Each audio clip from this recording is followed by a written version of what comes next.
So this happened last night. I'm calling you because I need your help. Something terrible is going to happen here tonight. I can feel it in my bones. I don't know what it is, but you have to believe me. Please come over right now. I knew something was wrong when the first voicemail came in. I get hundreds of messages every day. Most are spam. Some are telemarketers. Occasionally, it's a friend messing around. But this one was different.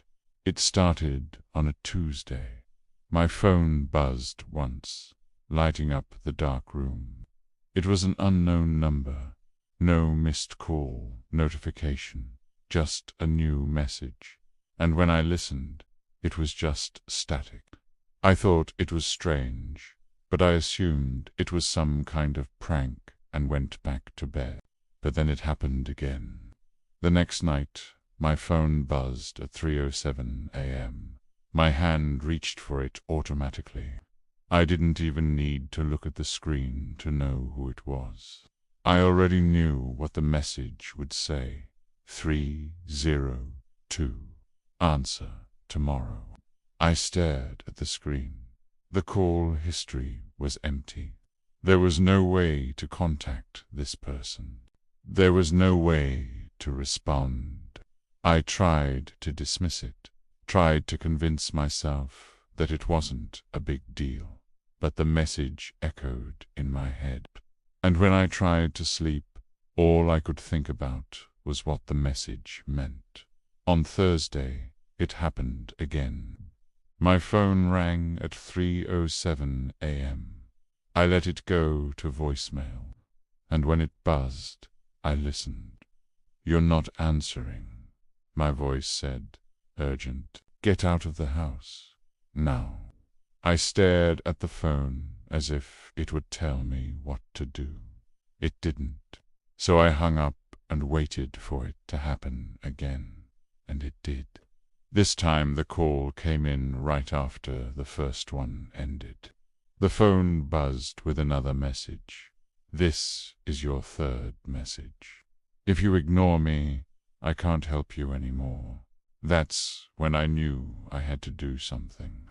I just didn't know what. At 3:08 a.m., there was a single knock on my front door. I held my breath and listened. Another knock. "Who is it?" I whispered. Silence. Then another knock. I looked at my phone. It was buzzing again. But before I could listen, another knock. "Please," my voice pleaded. "It's me. I know you don't believe me. But if you don't leave, you'll become me." I dropped the phone. I knew I should call the police, but something was drawing me to the door. I walked slowly toward it, each step echoing in the silence. When I reached the door, I hesitated. What if it was a trick? What if someone was hiding outside my door, waiting to jump out and scare me? But when I looked through the peephole, I saw no one. Still, I didn't open the door. Instead, I called my neighbor. She didn't answer.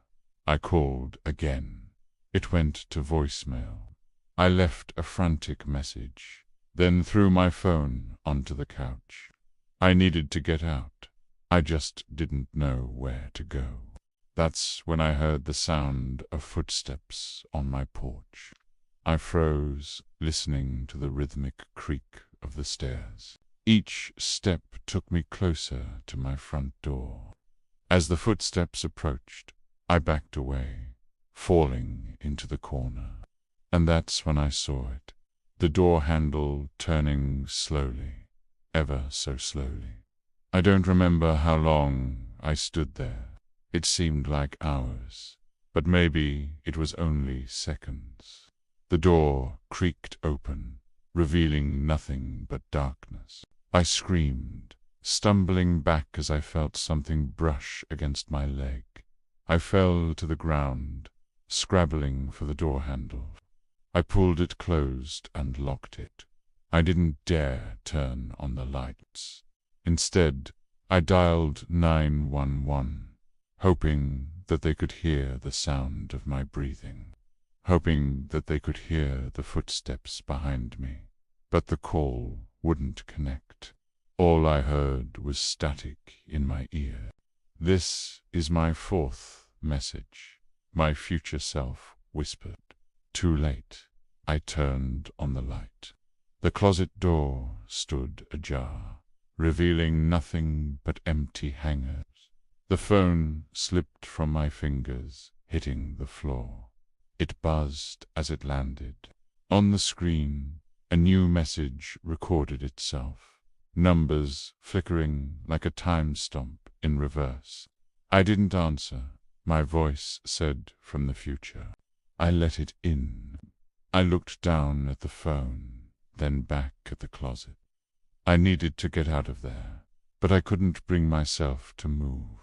The footsteps came again, this time closer.